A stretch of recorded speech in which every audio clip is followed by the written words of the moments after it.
고린도전서 15장 1절로부터 11절까지의 말씀을 제가 읽겠습니다.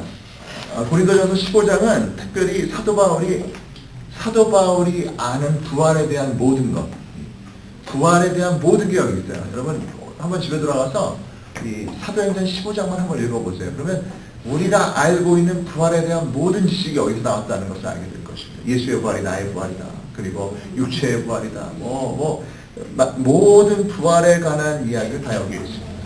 그 첫 번째 부활에 대한 사도 바울의 고백을 제가 읽어보겠습니다.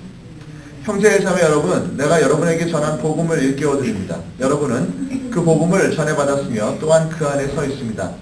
내가 여러분에게 복음으로 전해드린 말씀을 헛되이 믿지 않고 그것을 굳게 잡고 있으면 그 복음을 통하여 여러분도 구원을 얻을 것입니다. 나도 전해받은 중요한 것을 여러분에게 전해드렸습니다. 그것은 곧 그리스도께서 성경대로 우리 죄를 위하여 죽으셨다는 것과 무덤에 묻히셨다는 것과 성경대로 사한날에 살아나셨다는 것과 게바에게 나타나시고 다음에 12제자에게 나타나셨다고 하는 것입니다. 그 후에 그리스도께서는 한 번에 500명이 넘는 형제자매들에게 나타나셨는데 그 가운데 더러는 세상을 떠났지만 대다수는 지금도 살아있습니다. 다음에 야고보에게 나타나시고 그 다음에 모든 사도들에게 나타나셨습니다. 그런데 맨 나중에 다리 차지 못하게 난 자와 같은 나에게도 나타나셨습니다.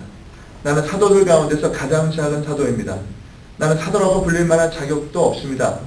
그것은 내가 하나님의 교회를 박해했기 때문입니다. 그러나 나는 하나님의 은혜로 오늘의 내가 되었습니다. 나에게 베풀어 주신 하나님의 은혜는 헛되지 않았습니다. 나는 사도들 가운데 어느 누구보다도 더 열심히 일하였습니다.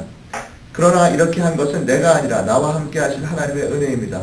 그러므로 나나 그들이나 할 것 없이 우리는 이렇게 전파하고 있으며 여러분도 이렇게 믿었습니다. 오늘 이 사도 바울이 전한 부활의 이야기를 같이 들었습니다. 여러분 부활절 잘 보냈죠? 예, 부활절 교회마다 부활절에 뭐 많이 하죠? 여러분 교회는 뭐 했어요? 뭐 좀 음식도 좋았나요? 예. 그리고 그날은 뭐 여러 가지 행사가 있죠? 부활절.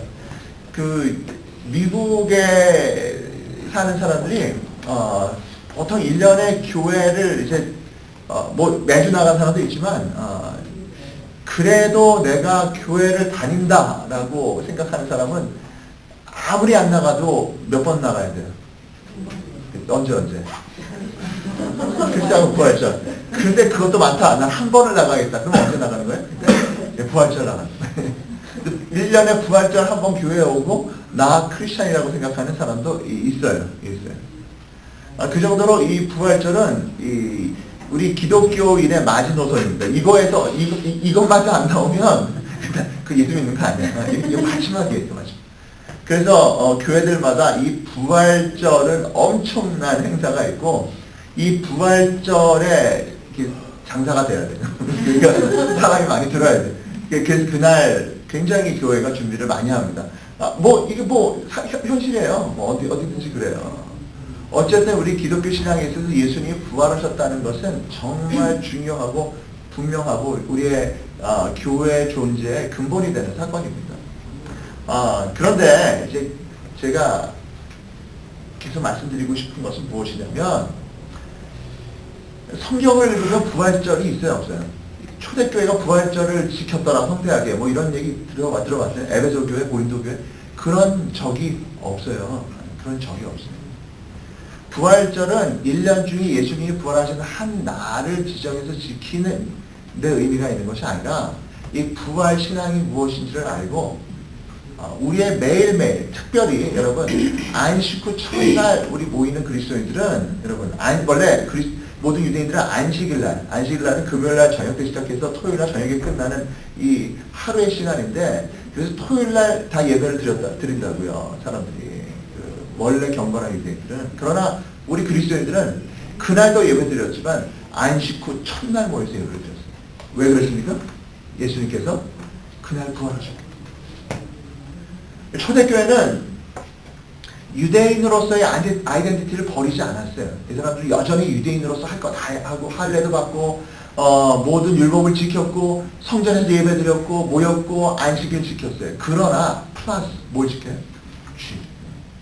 주일은 단순한 주일이 아니라 예수님 부활하십니다. 그래서 여러분 every Sunday is Easter Sunday. 이게 우리의 아주 펀더멘털 신앙 고백이 돼요. 여러분 매 주일이 저와 여러분의 부활 주일이 되는 것을 믿으시기 바랍니다. 이게 정말 중요합니다. 그래서 사실 제가 요즘 제 자신도 그렇고 부활절날 다 때려서 하려고 하지 말자. 다시 말해서 오버하지 말자. 이게 그날만 몽땅 다 하고 부활절 찬양도 그날 한번 딱 해보고 이제 1년 동안 안 하고 이게 아니라 이 부활은 우리의 everyday 라이프 속에서 계속해서 되살아나고 또 살아나고 또 역사하고 또 증거되는 메시지가 돼야 됩니다. 여러분 이 부활의 메시지가 오늘 저와 여러분의 메시지가 되길 축복합니다. 참 재미있는 것은요. 여러분 이 성경에 거의 이 6할, 7할을 쓴 기록한 기록자가 사도 바울 아니에요? 사도 바울. 사도 바울은 예수님의 부활의 현장에서 보지 못했어요. 예수님을 본 적이 없어요. 역사적인 예수, 갈릴리에 사셨고 예루살렘에서 못 박힌 예수님을 본 적은 없다고. 환상 속에서 나중에 그가 예수님을 다마스커스 가는 도상에서 만난 것 뿐이지 예수님을 만난 적 없어요. 그 전에. 그런데 여러분 사도 바울을 통해서 증거된 이 복음이 바로 부활의 복음입니다. 그래서 여러분 마태마가 누가 요한에 나와 있는 부활의 스토리가 다 중요하지만 오늘 우리가 읽은 이 고린도전서 15장이 너무 중요해요. 왜? 우리같이 2000년 후에 태어나서 예수님의 부활을 직접 목격하지 못한 사람들에게 있어서 사도 바울의 이 고백은 정말 우리가 아이덴티파이 할 수 있는 고백이에요. 이 사람도 못 봤어요.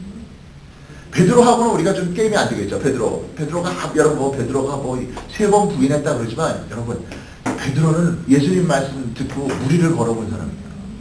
무리를 걸어본 사람. 그래서 함부로 제자들이 야 너 싸우다가 막 그냥 너 예수를 3번이나 부인한 주제에 이러면 이 베드로가 꼭 그랬을 거야. 너희들 무리 걸어봤어? 봤어? 이랬을 거라고. 이거는 이 베드로나 예수님의 12제자가 갖고 있는 영적인 체험, 어쨌든 예수님과 함께 같이 먹고 잤던 체험은요, 막판에 다 도망갔던 배신했던 간에 그건 엄청. 그러나 바울은 다르다. 바울은 몇 가지 의미에서 우리하고 아이덴티파이 할 수 있는 게 참 많아요. 첫 번째 말씀드린 대로 예수님을 봤다 못 봤다. 못 봤어요. 또 예수를 못 봤을 뿐만 아니라 예수님을 어떻게 했어요? 예수 믿는 사람을 핍박했다.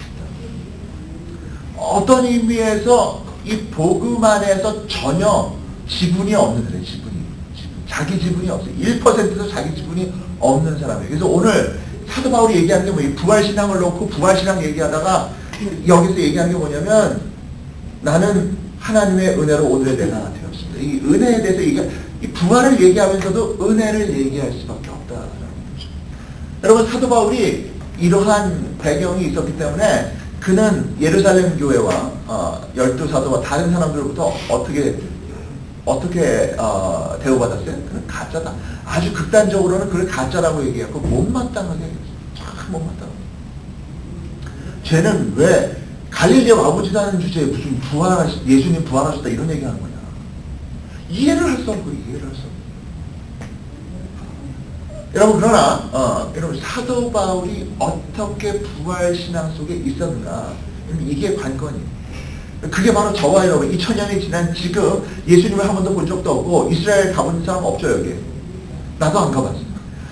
가보지도 않은 우리들이 예수님의 부활을 믿는다고 할 때 그 부활신앙을 믿는다는 의미가 무엇인가? 우리가 이 사도 바울의 고백을 통해서 다시 볼 수 있다.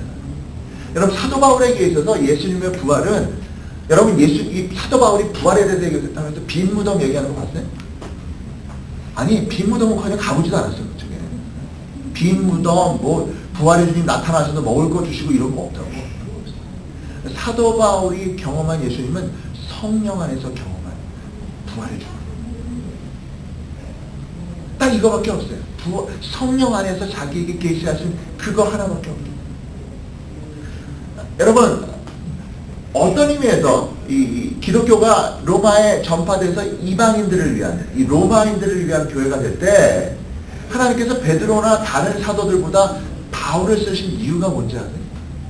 많은 사람들은 바울의 핸디캡이 이 사람은 예수님을 본 적도 없고 갈릴리에 있지도 않았고 예루살렘 교회 일원도 아니고 다 이렇게 얘기하지만 오히려 바울을 쓰신 이유는 거기에 없었기 때문에 갈릴리에도 없었고 예수님을 본 적도 없고 예루살렘 공동체에 들어가지도 않았기 때문에 오직 성령으로 100% 브리드된 성령 안에서 새롭게 된 이 사람이야말로 한 번도 예수님을 만나보지 않은 사람들 위해서 가장 좋은 증거잖아요.